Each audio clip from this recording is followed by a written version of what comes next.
नमस्कार दोस्तों, स्वागत है आप लोगों का हमारे चैनल में। दोस्तों आज हम करने वाले हैं यूनिट नंबर 7 GHE01 का। आप लोगों ने कई बार कमेंट किए कि भैया आगे की सीरीज भी बना दो, तो बना दी। Unit number 7 molecular spectroscopy. आज हम ये करेंगे, इससे रिलेटेड इंपॉर्टेंट क्वेश्चन, साथ ही साथ सॉल्यूशन देखेंगे और इजी एक्सप्लेनेशन में समझेंगे कि अगर उसकी जगह कुछ और दे तो हम कैसे करेंगे। तो सारी बातें डिटेल में समझेंगे। इससे पहले भी मैं ऑलरेडी लेक्चर्स बना चुका हूँ। तो चलिए चलते हैं आज के क्वेश्चन नंबर फर्स्ट की तरफ। तो दोस्तों अपनी प्यारी प्यारी आंखों से मेरा पहला प्यारा प्यारा क्वेश्चन देख लीजिए। ठीक है, क्या कह रहा है पहला question? Calculate delta E V V bar for visible radiation of wavelength 200 nanometre. अब इसका मतलब क्या है? मतलब साधारण है, ये तीनों चीज फाइंड आउट करनी है और दे रखा है सिर्फ एक चीज, वो है वेवलेंथ। वेवलेंथ को दोस्तों सबसे पहले चीज आपको कन्वर्ट करना पड़ेगा मीटर में। कैसे करेंगे? नैनोमीटर को हटा दो और 10⁻⁻⁹ ऐड कर दो, बाकी आगे की बॉडी ऐसे इट इज ही रहेगी। तो ये निकल गई दोस्तों आपकी वेवलेंथ। डेल्टा ई का दोस्तों फॉर्मूला होता है Avogadro number into Planck's constant into speed of light. आपको एक बात ध्यान रखनी है, कहीं लोग एक गलती कर देते हैं स्पीड ऑफ लाइट में। क्या करते हैं? ये लिख के आ जाएंगे 3 × 10⁸ मीटर पर सेकेंड। है ना, आपने भी कभी ना कभी करी होगी, इसलिए तो बैक आई और मेरा वीडियो देख रहे हो। तो देखो, हमें क्या करना है, यहाँ पे इतना एक्स्ट्रा दिमाग नहीं लड़ाना है। क्वेश्चन पेपर के आगे दोस्तों सी की वैल्यू ऑलरेडी गिवन रहती है। क्या रहेगी? 2.99 करके समथिंग रहती है। वो आपको पुट करनी है। आपको 3 × 10⁸ पुट नहीं करनी, आपको वो पुट करनी है जो पेपर में दे रखी रहेगी।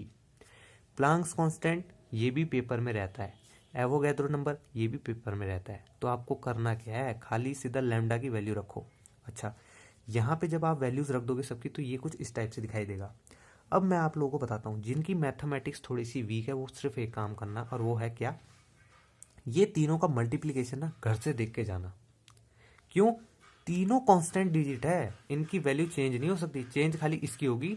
आप इन तीनों का मल्टीप्लीकेशन देख के जाना ताकि एग्जाम में आपका टाइम बच जाए। तो इन तीनों का मल्टीप्लीकेशन देख के जाना, क्या होता है उसको जो वेवलेंथ दे रखी रहेगी उससे डिवाइड कर देना। क्योंकि ये तीनों कांस्टेंट डिजिट है यार, तुम वहां करने के लिए बैठोगे बहुत समय वेस्ट होगा। 4 डिजिट इसकी है, 4 इसकी, 4 इसकी। अगर आपका मैथमेटिक्स अच्छा है तो करना, अगर नहीं है तो इनका मल्टीप्लीकेशन देख के जाना कि होता क्या है। तो जब आप इसको सॉल्व करोगे, डेल्टा ही निकल जाएगा आपका 598.1 किलो जूल मोल इनवर्स। मेरा काम यह मैथमेटिक्स बताने का नहीं है, इसलिए मैंने इसको डायरेक्ट करा। आप करके बताओगे कि इससे ये कटा, इससे ये कटा, इससे ये कटा। ठीक है, ये बता सकते हो आप। अब दोस्तों बात करते हैं फ्रीक्वेंसी की। फ्रीक्वेंसी ये इसे बोलते हैं दोस्तों फ्रीक्वेंसी। फ्रीक्वेंसी का फॉर्मूला दोस्तों मैंने आपको फर्स्ट चैप्टर में ही बताया था, सी अपॉन लैम्डा। ये आप देख सकते हो यहाँ पे, सी अपॉन लैम्डा।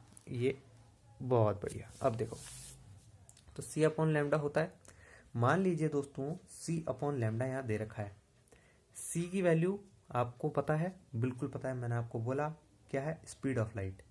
पुट क्या करना है दोस्तों आपको? लैम्डा। कभी कभार दोस्तों डेल्टा ई की जगह वो सिर्फ वी देता है, बोलता है फ्रीक्वेंसी निकालो। तो फ्रीक्वेंसी निकालने के लिए भी आपको सिर्फ लैम्डा की जरूरत है, जो कि आपके पास गिवन है।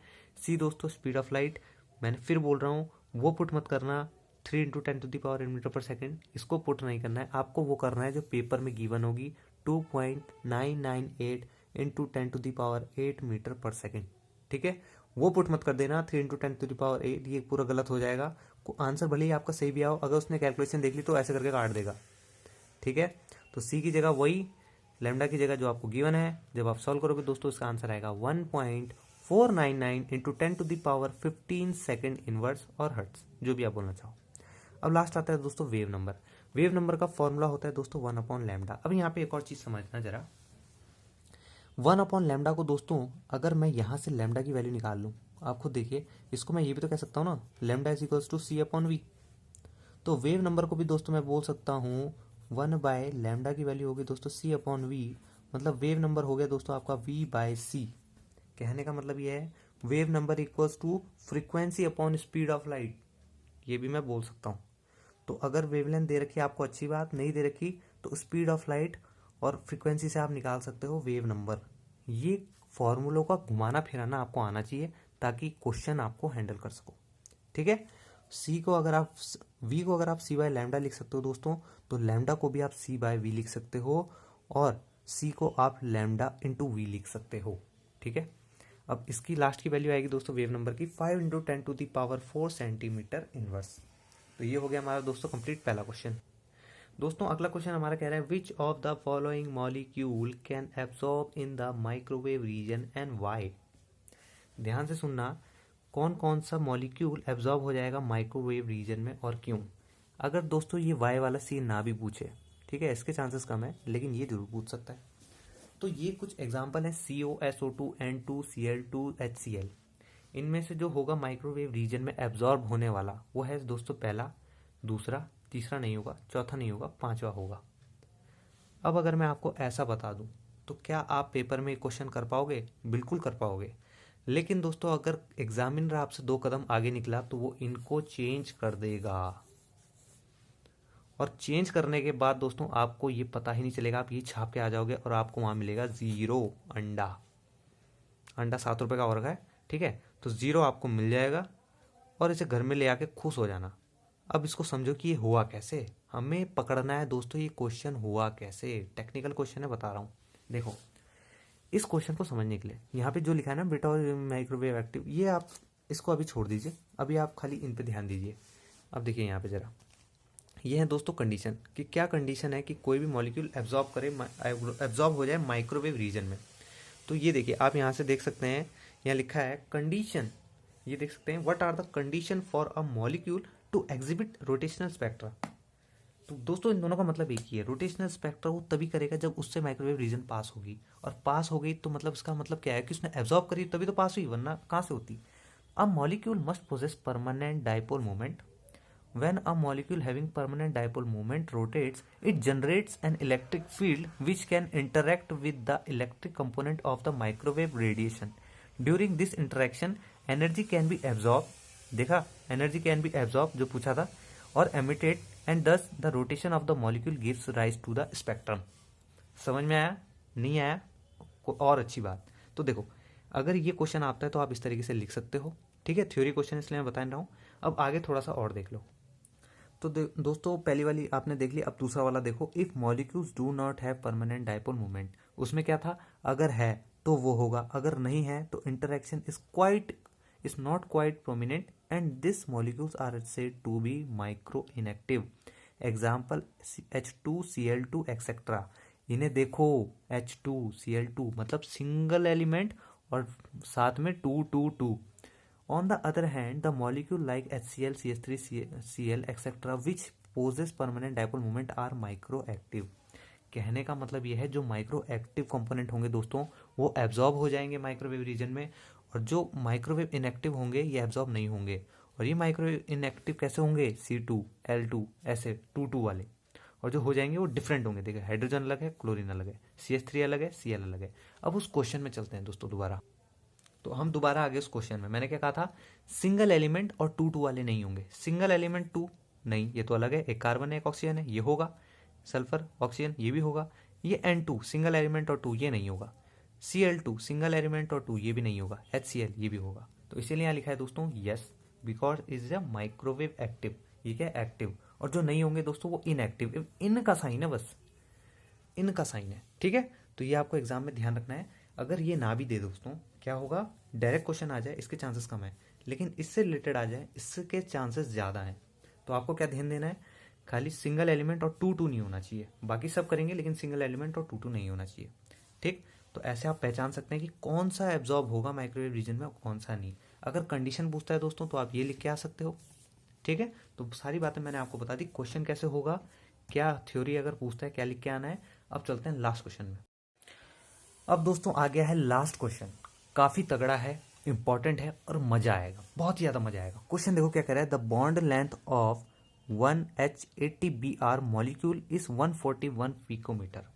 Calculate the wave number in centimetre square for the following rotational transactions. ध्यान से देखना क्वेश्चन को, ठीक है। ट्रांजिशंस, अब आपको जे की वैल्यूज भी दे रखी है दोस्तों, J0, J-1, J1, J-2, J2, J-3 वगैरह वगैरह वगैरह वगैरह, ठीक है। ये क्वेश्चन देख लो ध्यान से, देख लिया पक्का। अब क्या बोल रहा है, फाइंड, क्या बोला उसने, calculate the wave number. Wave number की दोस्तों फॉर्मूला इसका क्या होता है मैं आपको बताऊं, V bar equals to 2B। हर एक जे के लिए अलग अलग वेव नंबर निकलेगी। इसका फॉर्मूला है दोस्तों 2b, इसका होगा 4b और इसका होगा 6b। ये इनके फॉर्मूले होंगे वेव नंबर के। अब सोचने वाली बात है कि मुझे कैसे पता चला ये वेव नंबर के फॉर्मूले हैं। दोस्तों अगर आपने अपनी बुक को थोड़ा सा भी देखा है तो पेज नंबर 38, बुक नंबर 2 की पेज नंबर 38 में थोड़ा झांक के देखना। यहाँ क्या लिखा है, जे टू जे डैश। मतलब दोस्तों जब जे 1 पे होगा और जे डैश जे जब 1 0 पे होगा और जे डैश 1 पे होगा तो वेव नंबर आप देख सकते हो 2b होगा। क्या मैंने सही लिखा है? जब जे 0 पर होगा, ठीक है, इसे मैं ढंग से समझाता हूँ। अब देखिए दोस्तों आपको डायरेक्ट समझ में आएगा। जब जे 0 पे है, देखो जब जे डैश ये है, ठीक है, जब जे आपका 0 पे है और जे डैश आपका 1 में है तो आपकी वेव नंबर क्या होगा, 2b।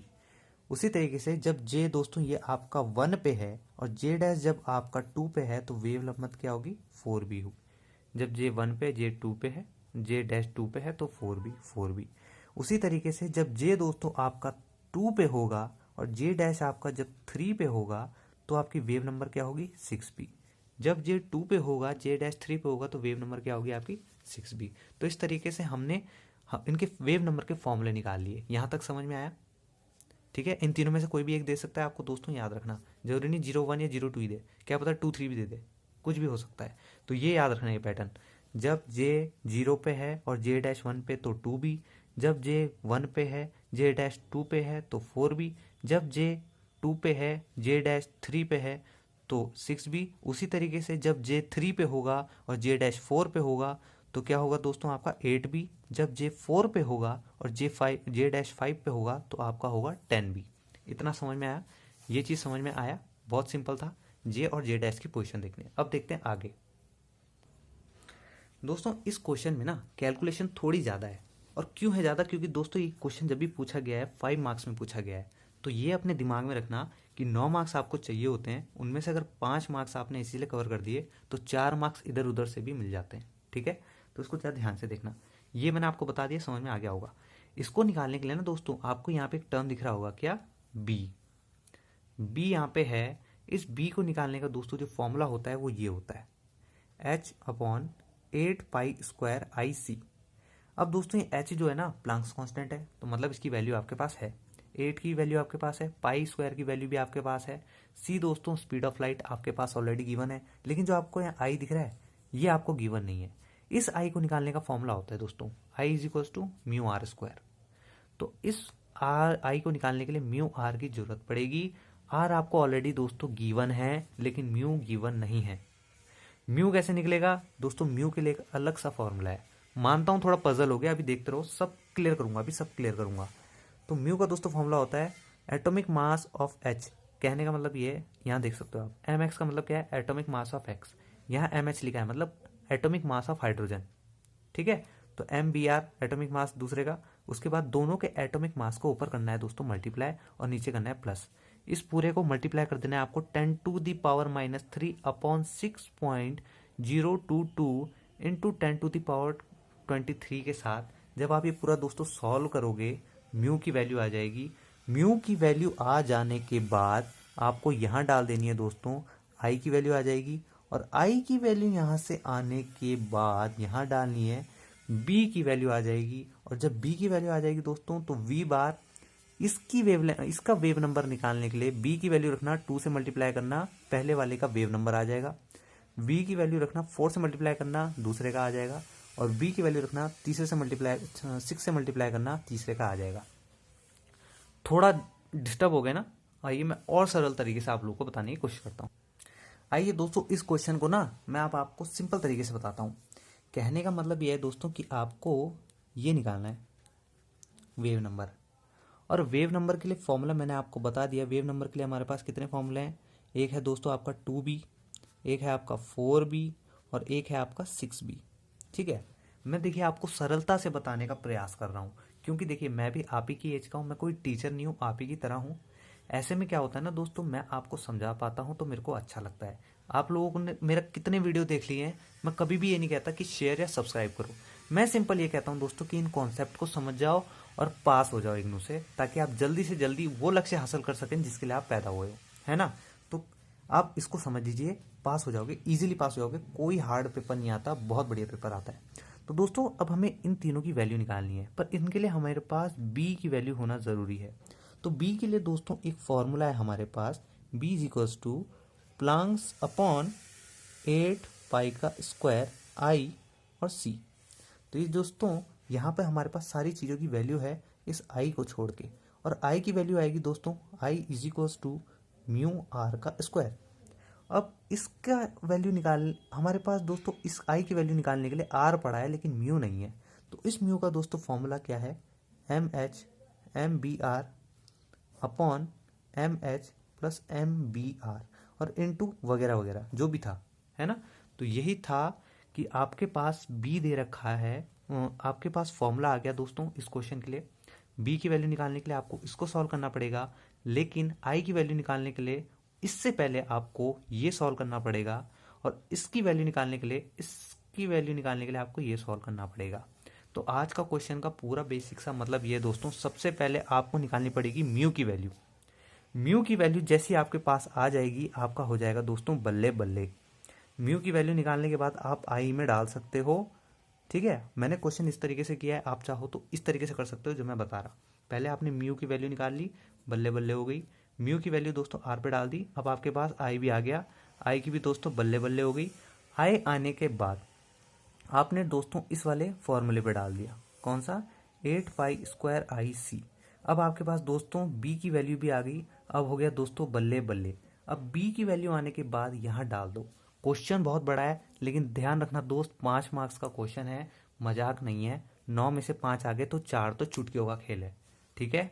तो बी, सबसे पहले म्यू निकालो, म्यू निकालने के बाद वैल्यू पुट करो आई में, आई के आने के बाद वैल्यू पुट करो बी में, और बी आने के बाद दोस्तों यहाँ पे जाओ और यहाँ वैल्यू पुट करो, आंसर खत्म करो, इजीली मजा आ जाएगा। तो इसको पहले देख लेते हैं दोस्तों, ठीक है। तो इसका आंसर आप लोग देख सकते हैं, इस तरीके से मैंने निकाला। जीरो से लेके 1 तक के लिए वी बार जो हमारे पास आया हुआ है 17.17 सेंटीमीटर स्क्वायर। 1 से 2 के लिए हमारे पास जो वी बार वेव नंबर आया वो आया हमारा 34.34 सेंटीमीटर स्क्वायर, और लास्ट वाले के लिए हमारे पास आया 51.50 centimetre square, sorry centimetre inverse, sorry centimetre square नहीं, सेंटीमीटर इनवर्स। तो आप देख सकते हो तीनों के वेव नंबर हमने इजीली निकाल लिए। तो इस तरीके से दोस्तों आप अपनी प्रिपरेशन को इजीली कर सकते हो। उम्मीद है आप लोगों को आज का लेक्चर समझ में आया होगा। आज के लिए सिर्फ इतना ही दोस्तों, धन्यवाद।